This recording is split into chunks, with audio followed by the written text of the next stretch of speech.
जय भोलेनाथ, हर हर महादेव। धर्म प्रेमी बंधुओं, आज मैं आपको शिव पुराण के महात्म्य का पहला अध्याय सुनाने जा रही हूँ। प्रेम और श्रद्धा भाव से सुने। पहला अध्याय, सूत जी द्वारा शिव पुराण की महिमा का वर्णन। श्री सौनक जी ने पूछा, महाज्ञानी सूत जी, आप संपूर्ण सिद्धांतों के ज्ञाता हैं, कृपया मुझसे पुराणों के सार का वर्णन करें। ज्ञान और वैराग्य सहित भक्ति से प्राप्त विवेक की वृद्धि कैसे होती है तथा साधु पुरुष कैसे अपने काम, क्रोध आदि विकारों का निवारण करते हैं। इस कलयुग में सभी जीव आसुरी स्वभाव के हो गए हैं, अतः कृपया करके मुझे ऐसा साधन बताइए जो कल्याणकारी एवं मंगलकारी हो तथा पवित्रता के लिए हो। प्रभु, वह ऐसा साधन हो जिससे मनुष्य की शुद्धि हो जाए और उस निर्मल हृदय वाले पुरुष को सदैव के लिए शिव की प्राप्ति हो जाए। श्री सूत जी ने उत्तर दिया, शौनक जी, आप धन्य हैं, क्योंकि आपके मन में पुराण कथा को सुनने के लिए अपार प्रेम व लालसा है। इसीलिए मैं तुम्हें परम उत्तम शास्त्र की कथा सुनाता हूँ। वत्स, संपूर्ण सिद्धांत से संपन्न, भक्ति को बढ़ाने वाला तथा शिव जी को संतुष्ट करने वाला अमृत के समान दिव्य शास्त्र शिव पुराण। इसका पूर्व काल में शिव जी ने ही प्रवचन किया था। गुरुदेव व्यास ने सनंत कुमार मुनि का उपदेश पाकर आदरपूर्वक इस पुराण की रचना की है। यह पुराण कलयुग में मनुष्यों के हित का परम साधन है। शिव पुराण परम उत्तम शास्त्र है। इस पृथ्वी लोक में सभी मनुष्यों को भगवान शिव के विशाल स्वरूप को समझना चाहिए। इसे पढ़ना एवं सुनना सर्व साधन है। यह मनोवांछित फलों को देने वाला है। इससे मनुष्य निष्पाप हो जाता है तथा इस लोक में सभी सुखों का उपभोग करके अंत में शिव लोक को प्राप्त करता है। शिव पुराण में 24,000 श्लोक हैं, जिसमें 7 संहिताएं हैं।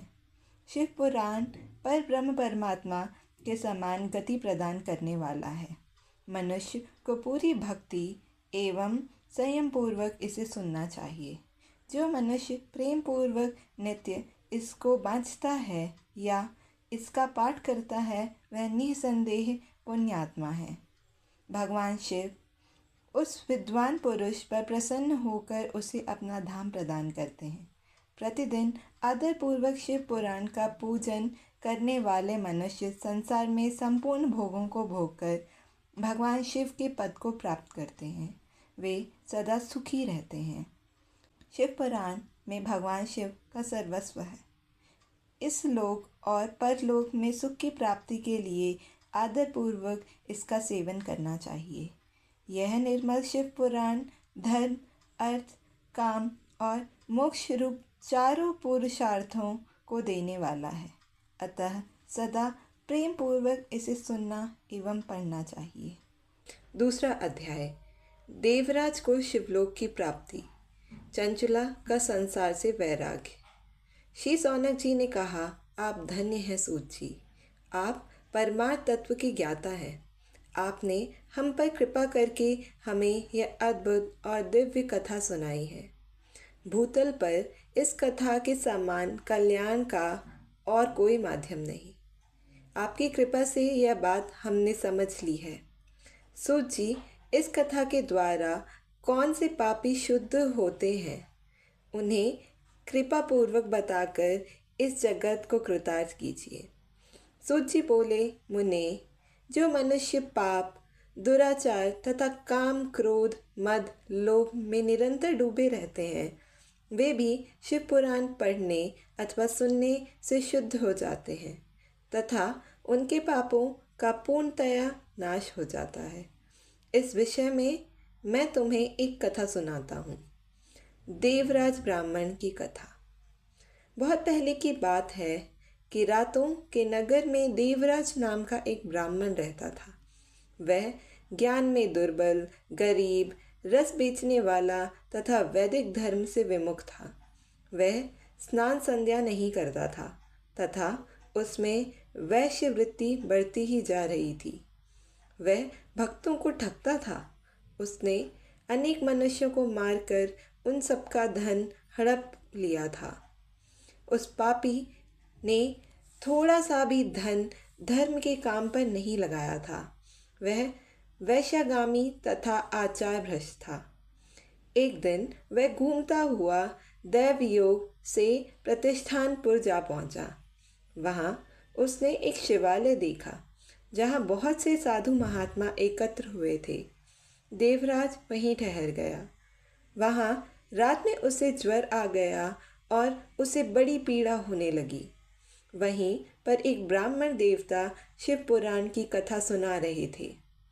ज्वर में पड़ा देवराज भी ब्राह्मण के मुख से शिव कथा को निरंतर सुनता रहता था।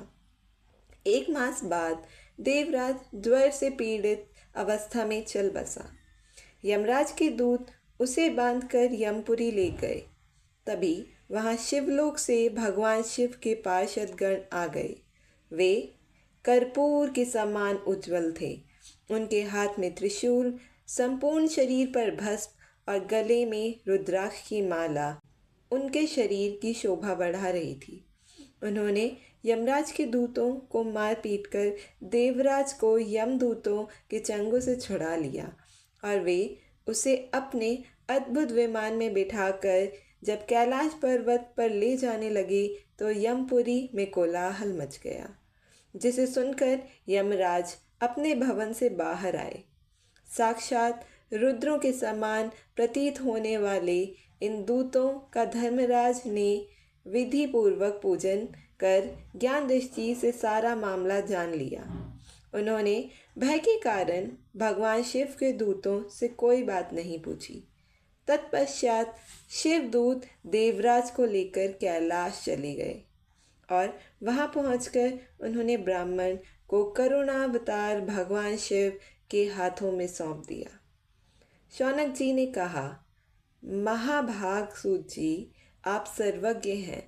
आपके कृपा प्रसाद से मैं कृतार्थ हुआ। इस इतिहास को सुनकर मेरा मन आनंदित हो गया है। अतः भगवान शिव में प्रेम बढ़ाने वाली दूसरी कथा भी कहिए। सुने। तीसरा अध्याय, विदुंग ब्राह्मण की कथा। श्री सूत जी बोले, शौनक सुनो, मैं तुम्हारे सामने एक अन्य गोपनीय कथा का वर्णन करूंगा, क्योंकि तुम शिव भक्तों में अग्रगण्य व वेद वेदांताओं में शेष हो। समुद्र के निकटवर्ती प्रदेश में वाशकल नामक गांव है, जहां वैदिक धर्म से विमुख महापापी मनुष्य रहते हैं।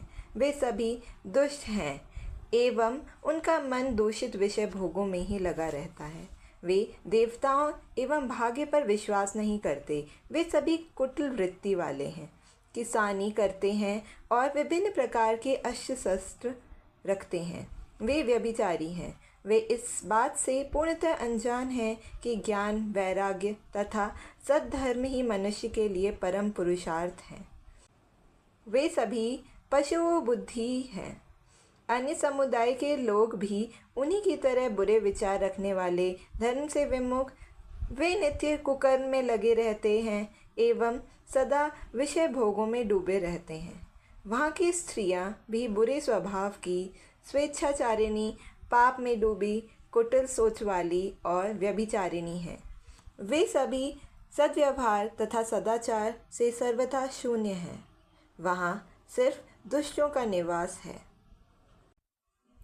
वाशकल नामक गांव में विदुंग नाम का एक ब्राह्मण रहता था। वह अधर्मी, दुराचारी एवं महापापी था। उसकी स्त्री बहुत सुंदर थी। उसका नाम चंचुला था। वह सदा उत्तम धर्म का पालन करती थी, परंतु विदुंग वैश्यागामी था।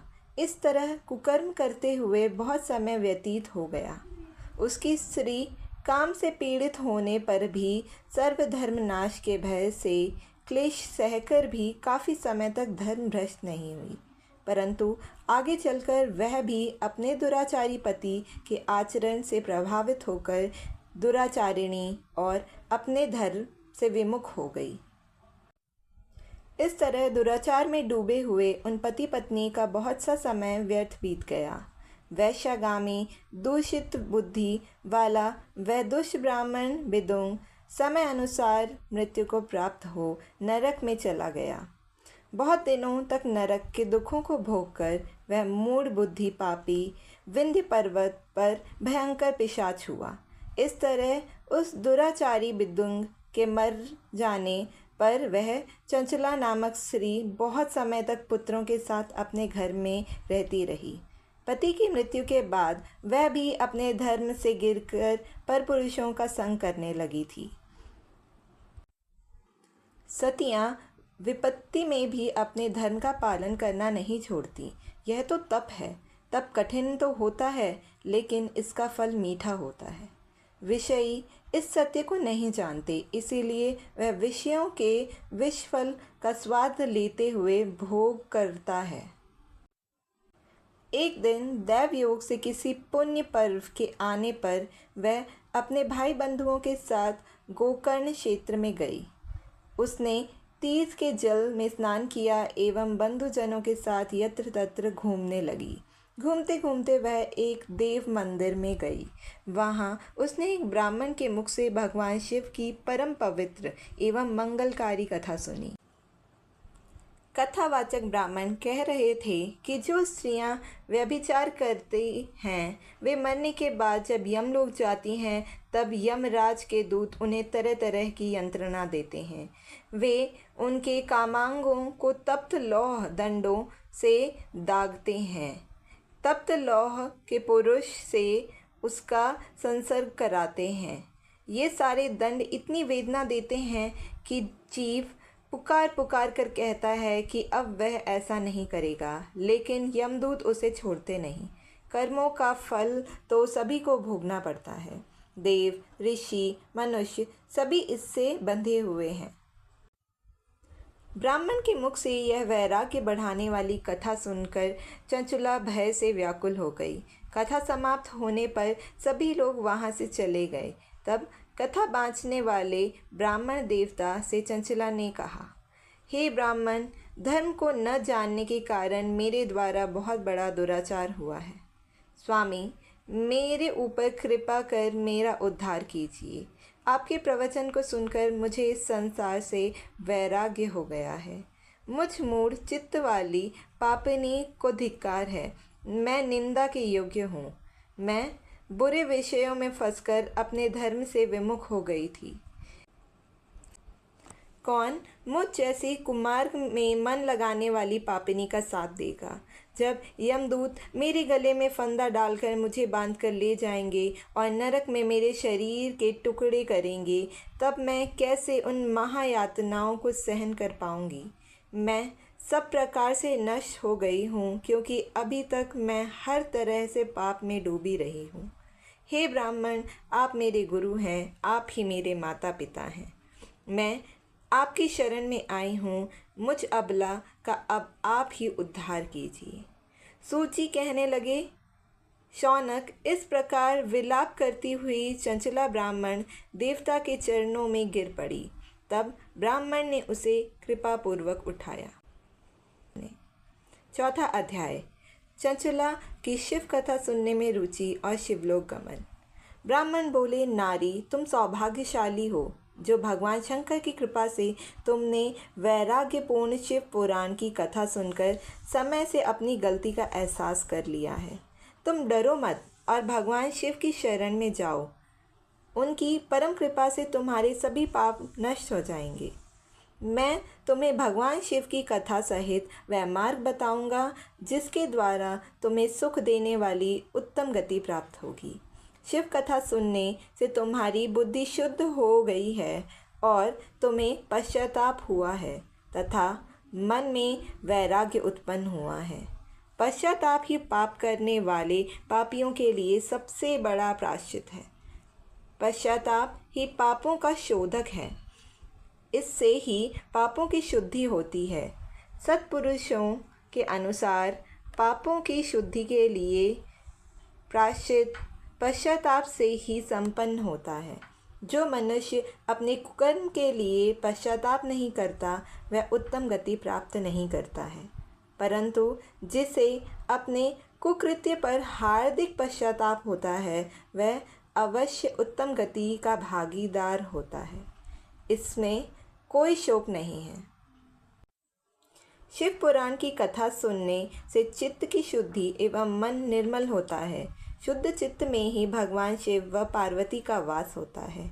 वह शुद्ध आत्मा पुरुष सदाशिव के पद को प्राप्त होता है। इस कथा का श्रवण सभी मनुष्यों के लिए कल्याणकारी है, अतः इसकी आराधना व सेवा करनी चाहिए। यह कथा भय बंधन रूपी रोग का नाश करती है। भगवान शिव की कथा सुनकर हृदय में उनका मनन करना चाहिए। इससे चित्त की शुद्धि होती है। चित्त शुद्धि होने से ज्ञान और वैराग्य के साथ महेश्वर की भक्ति निश्चय ही प्रकट होती है तथा उनके अनुग्रह से दिव्य मुक्ति प्राप्त होती है। जो मनुष्य माया के प्रति आसक्त है वह इस संसार बंधन से मुक्त नहीं हो पाता। हे ब्राह्मण पत्नी, तुम अन्य विषयों से अपने मन को हटाकर भगवान शंकर की इस परम पावन कथा को सुनो। इससे तुम्हारे चित्त की शुद्धि होगी और तुम्हें मोक्ष की प्राप्ति होगी। जो मनुष्य निर्मल हृदय से भगवान शिव के चरणों का चिंतन करता है उसकी एक ही जन्म में मुक्ति हो जाती है। सूत जी कहते हैं, शौनक, यह कहकर वे ब्राह्मण चुप हो गए। उनका हृदय करुणा से भर गया। वे ध्यान में मग्न हो गए। ब्राह्मण का उक्त उपदेश सुनकर चंचला के नेत्रों में आनंद के आंसू छलक आए। वह हर्ष भरे हृदय से ब्राह्मण देवता के चरणों में गिर गई और हाथ जोड़कर बोली, मैं कृतार्थ हो गई। हे ब्राह्मण, शिव भक्तों में शेष स्वामिन, आप धन्य हैं। आप परमार्थदर्शी हैं और सदा परोपकार में लगे रहते हैं। साधो, मैं नरक के समुद्र में गिर रही हूँ। कृपा कर मेरा उद्धार कीजिए। जिस पौराणिक व अमृत के समान सुंदर शिव पुराण कथा की बात आपने की है उससे सुनकर ही मेरे मन में वैराग्य उत्पन्न हुआ है। उस अमृतमय शिव पुराण कथा को सुनने के लिए मेरे मन में बड़ी श्रद्धा हो रही है। कृपया आप मुझे उसे सुनाएं। सूत जी कहने लगे, शिव पुराण की कथा सुनने की इच्छा मन में लिए हुए चंचला उन ब्राह्मण देवता की सेवा में वहीं रहने लगी।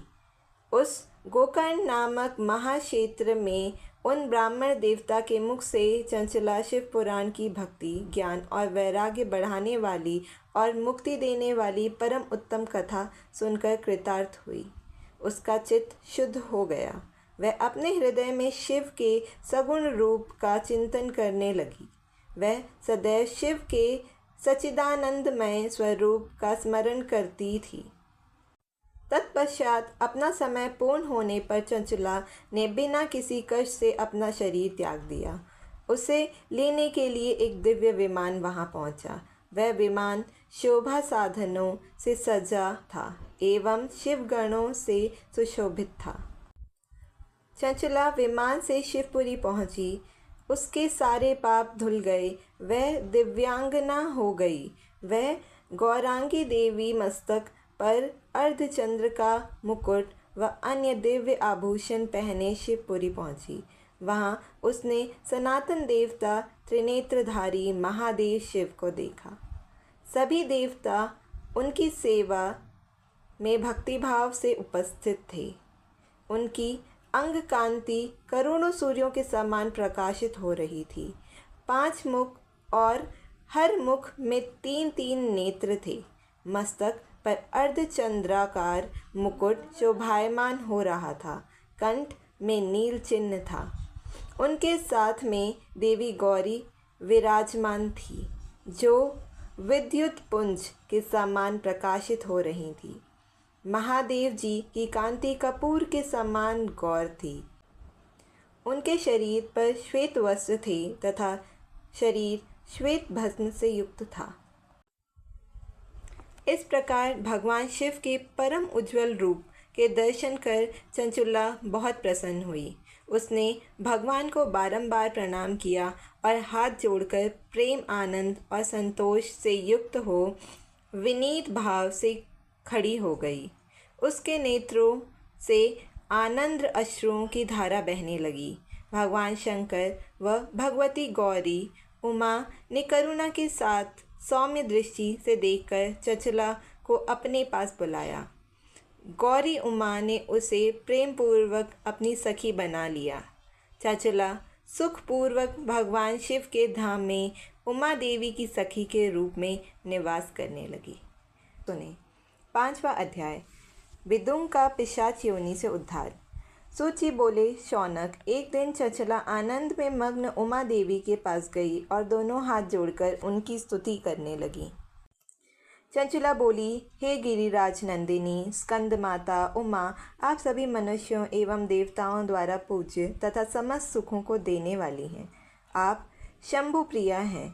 आप ही सगुणा और निर्गुणा हैं। हे सच्चिदानंद स्वरूपिणी, आप ही प्रकृति की पोषक हैं।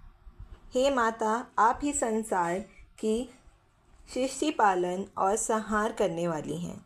आप ही ब्रह्मा विष्णु और महेश को उत्तम प्रतिष्ठा देने वाली परम शक्ति हैं। सूत जी कहते हैं, शौनक, सद्गति प्राप्त चंचला इस प्रकार देवी की स्तुति कर शांत हो गई। उसकी आँखों में प्रेम के आंसू उमड़ आए। तब शंकर प्रिया भक्त वत्सल उमा देवी ने बड़े प्रेम से चंचला को चुप कराते हुए कहा, सखी चंचला, मैं तुम्हारी स्तुति से प्रसन्न हूँ। बोलो, क्या वर मांगती हो? चंचला बोली, हे गिरिराज कुमारी, मेरे पति विदुंग इस समय कहाँ हैं? उनकी कैसी गति हुई है?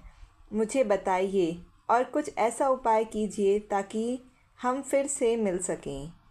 हे महादेवी, मेरे पति एक शूद्र जाति वैश्या के प्रति आसक्त थे और पाप में ही डूबे रहते थे।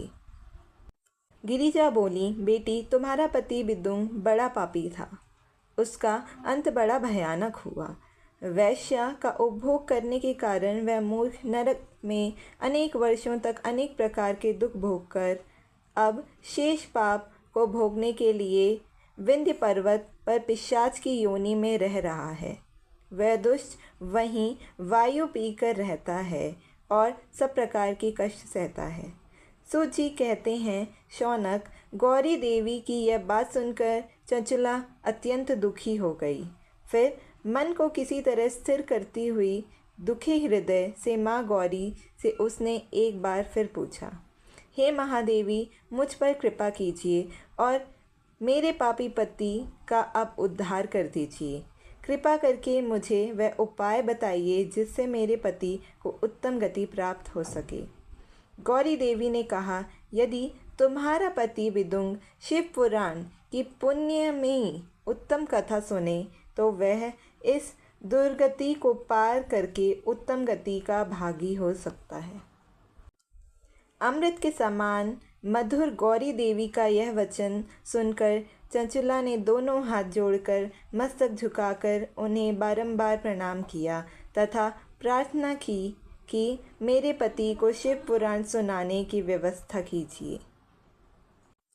ब्राह्मण पत्नी चंचला के बार बार प्रार्थना करने पर शिव प्रिया गौरी देवी ने भगवान शिव की महिमा का गान करने वाले गंधर्व राज तुम्बुरो को बुलाकर कहा, तुम्बुरो, तुम्हारी भगवान शिव में प्रीति है।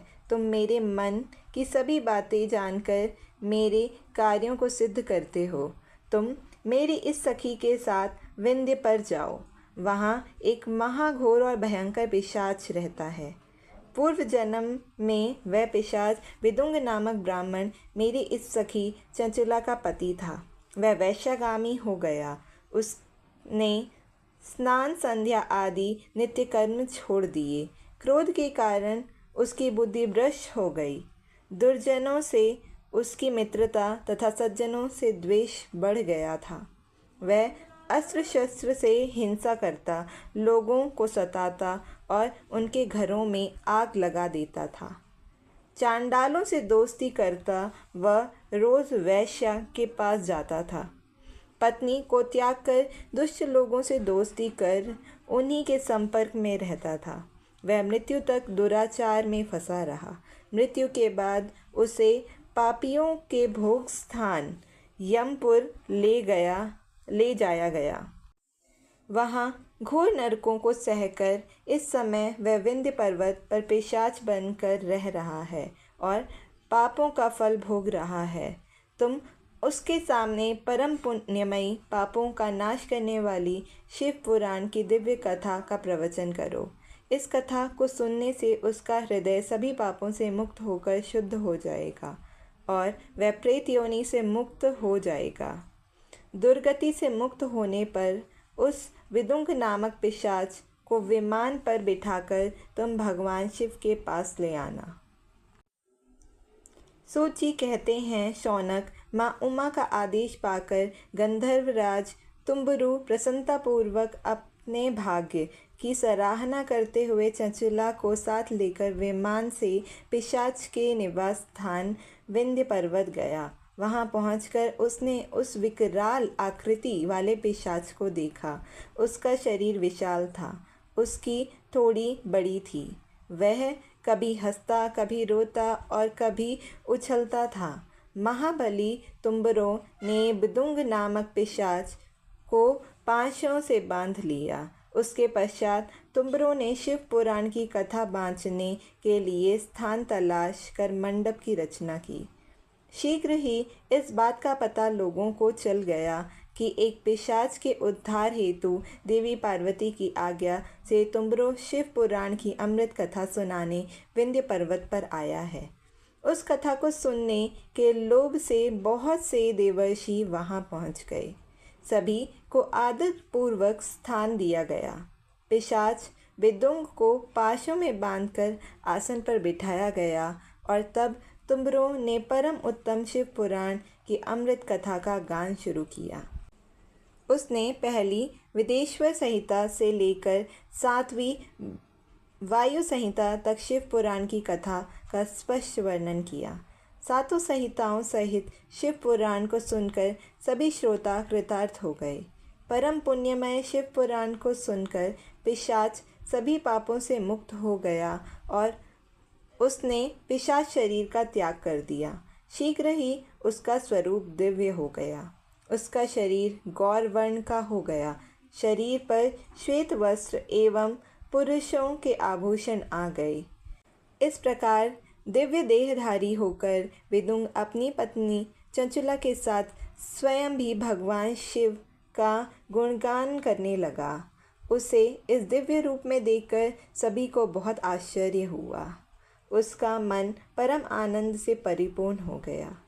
सभी भगवान महेश्वर के अद्भुत चरित्र को सुनकर कृतार्थ हो उनका यशोगान करते हुए अपने अपने धाम को चले गए। विदुंग अपनी पत्नी चंचुला के साथ विमान में बैठकर शिवपुरी की ओर चल दिया।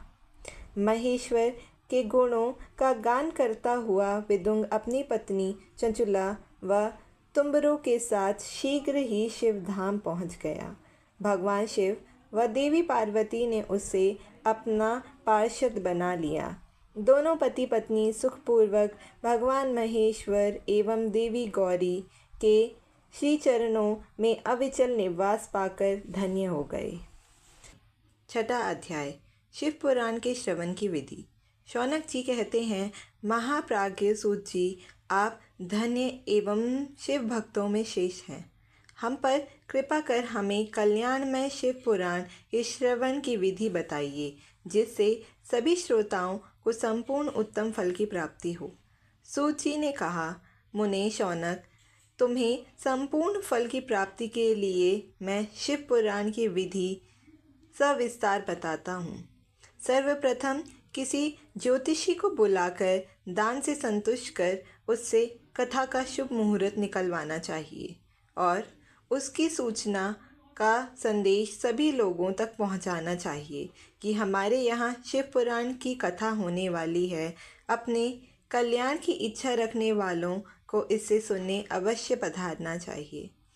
देश देश में जो भी भगवान शिव के भक्त हों तथा शिव कथा के कीर्तन और श्रवण के उत्सुक हों, उन सभी को आदरपूर्वक बुलाना चाहिए और उनका आदर सत्कार करना चाहिए।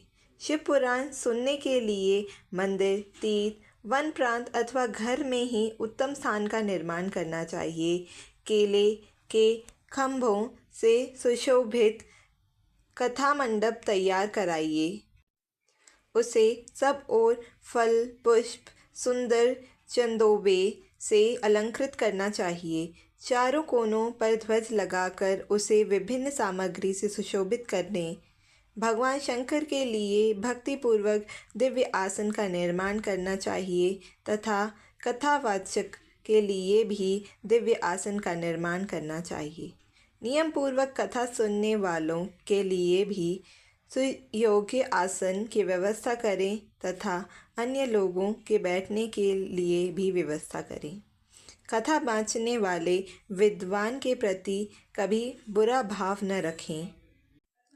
संसार में जन्म तथा गुणों के कारण बहुत से गुरु होते हैं, परंतु उन सब में पुराणों का ज्ञाता ही परम गुरु माना जाता है। पुराण वेत्ता, पवित्र, शांत साधु, ईर्ष्या पर विजय प्राप्त करने वाला और दयालु होना चाहिए। ऐसे गुणी मनुष्य को इस पुण्यमयी कथा को बाँचना चाहिए। सूर्योदय से 3:30 पहर तक इसे बाँचने का उपयुक्त समय है। मध्याह्न काल में 2 घड़ी तक कथा बंद रखनी चाहिए ताकि लोग मल मूत्र का त्याग कर सकें। जिस दिन से कथा शुरू हो रही है उससे 1 दिन पहले व्रत ग्रहण करें। कथा के दिनों में प्रातःकाल का नित्य कर्म संक्षेप में कर लेना चाहिए। वक्ता के पास उसकी सहायता हेतु एक विद्वान व्यक्ति को बैठाना चाहिए जो कि सब प्रकार से संशयों को दूर कर लोगों को समझाने में कुशल हो। कथा में आने वाले विघ्नों को दूर करने के लिए सर्वप्रथम गणेश जी का पूजन करना चाहिए। भगवान शिव व शिव पुराण की भक्ति भाव से पूजा करें। तत्पश्चात श्रोता तन मन से शुद्ध होकर आदरपूर्वक शिव पुराण की कथा सुने। जो वक्ता और श्रोता अनेक प्रकार के कर्मों से भटक रहे हों, काम आदि 6 विकारों से युक्त हों, वे पुण्य के भागी नहीं हो सकते। जो मनुष्य अपनी सभी चिंताओं को भूलकर कथा में मन लगाते हैं, उन शुद्ध बुद्धि मनुष्यों को उत्तम फल की प्राप्ति होती है। 7वां अध्याय, श्रोताओं द्वारा पालन किए जाने वाले नियम। सूची बोले, शौनक, शिव पुराण सुनने का व्रत लेने वाले पुरुषों के लिए जो नियम हैं उन्हें भक्तिपूर्वक सुनो। शिव पुराण की पुण्यमयी कथा नियम पूर्वक सुनने से बिना किसी विघ्न बाधा के उत्तम फल की प्राप्ति होती है। दीक्षा रहित मनुष्य को कथा सुनने का अधिकार नहीं है, अतः पहले वक्ता से दीक्षा ग्रहण करनी चाहिए। नियम पूर्वक कथा सुनने वाले मनुष्य को ब्रह्मचर्य का अच्छी तरह से पालन करना चाहिए। उसे भूमि पर सोना चाहिए, पत्तल में खाना चाहिए तथा कथा समाप्त होने पर ही अन्न ग्रहण करना चाहिए। समर्थ मनुष्य को शुद्ध भाव से शिव पुराण की कथा की समाप्ति तक उपवास रखना चाहिए और एक ही बार भोजन करना चाहिए।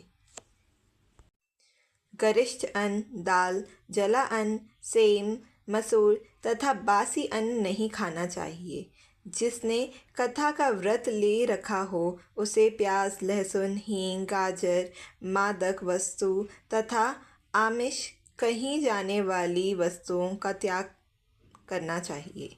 ऐसा मनुष्य प्रतिदिन सत्य, शौच, दया, मौन, सरलता, विनय तथा हार्दिक उदारता आदि सद्गुणों को अपनाए तथा साधु संतों की निंदा का त्याग कर नियम पूर्वक कथा सुने। सकाम मनुष्य इस कथा के प्रभाव से अपनी अभीष्ट कामना प्राप्त करता है और निष्काम मोक्ष प्राप्त करता है। सभी स्त्री पुरुषों को विधि विधान से शिव पुराण की उत्तम कथा को सुनना चाहिए। महर्षि शिव पुराण की समाप्ति पर श्रोताओं को भक्तिपूर्वक भगवान शिव की पूजा की तरह पुराण पुस्तक की पूजा भी करनी चाहिए तथा इसके पश्चात विधि पूर्वक वक्ता का भी पूजन करना चाहिए। पुस्तक को रखने के लिए नया और सुंदर बस्ता बनाएं। पुस्तक व वक्ता की पूजा के उपरांत वक्ता की सहायता हेतु बुलाए गए पंडित का भी सत्कार करना चाहिए। कथा में पधारे अन्य ब्राह्मणों को भी अन्न धन का दान दें। गीत वाद्य और नृत्य से उत्सव को महान बनाएं। विरक्त मनुष्य को कथा समाप्ति पर गीता का पाठ करना चाहिए तथा गृहस्थ को श्रवण कर्म की शांति हेतु होम करना चाहिए। होम रुद्र संहिता के श्लोकों द्वारा अथवा गायत्री मंत्र के द्वारा करें। यदि हवन करने में असमर्थ हों तो भक्तिपूर्वक शिव सहस्त्र नाम का पाठ करें। कथा श्रवण संबंधी व्रत की पूर्णता के लिए शहद से बनी खीर का भोजन 11 ब्राह्मणों को कराकर उन्हें दक्षिणा दें। समृद्ध मनुष्य 3 तोले सोने का एक सुंदर सिंहासन बनाए और उसके ऊपर लिखी अथवा लिखाई हुई शिव पुराण की लिखी पोथी विधि पूर्वक स्थापित करें तथा पूजा करके दक्षिणा चढ़ाएं। फिर आचार्य का वस्त्र आभूषण एवं गंध से पूजन करके दक्षिणा सहित वह पुस्तक उन्हें भेंट कर दें। शौनक इस पुराण के दान के प्रभाव से भगवान शिव का अनुग्रह पाकर मनुष्य भव बंधन से मुक्त हो जाता है। शिव पुराण को विधि पूर्वक संपन्न करने पर यह संपूर्ण फल देता है तथा भोग और मोक्ष प्रदान करता है। मुने, शिव पुराण का सारा महात्म्य जो संपूर्ण फल देने वाला है मैंने तुम्हें सुना दिया है। अब आप और क्या सुनना चाहते हो? श्रीमान, शिव पुराण सभी पुराणों के माथे का तिलक है। जो मनुष्य सदा भगवान शिव का ध्यान करते हैं, जिनकी वाणी शिव के गुणों की स्तुति करती है और जिनके दोनों कान उनकी कथा सुनते हैं, उनका जीवन सफल हो जाता है। वे संसार सागर से पार हो जाते हैं। ऐसे लोग इहलोक और परलोक में सदा सुखी रहते हैं। भगवान शिव के सच्चिदानंदमय स्वरूप का स्पर्श पाकर ही समस्त प्रकार के कष्टों का निवारण हो जाता है। उनकी महिमा जगत के बाहर और भीतर दोनों जगह विद्यमान है। उन अनंत आनंद रूप परम शिव की मैं शरण लेता हूँ। आज का अध्याय संपन्न। हर हर महादेव। ओम नमः शिवाय। शिव जी की आरती। जय शिव ओमकारा, प्रभु हरि शिव ओमकारा, ब्रह्मा विष्णु सदा शिव अर्धांगी धारा। ओम जय शिव ओमकारा, एकानन चतुरानन पंचानन राजे, हंसासन गरुणासन वृषवाहन साजे।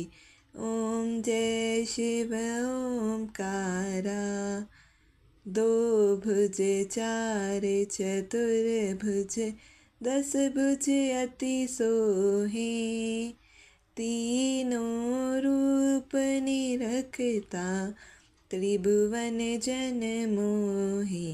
ओम जय शिव ओमकारा, अक्षयमाला बनमाला ऋणमाला धारी, चंदन मृग मद सोहे, भोले शशिधारी।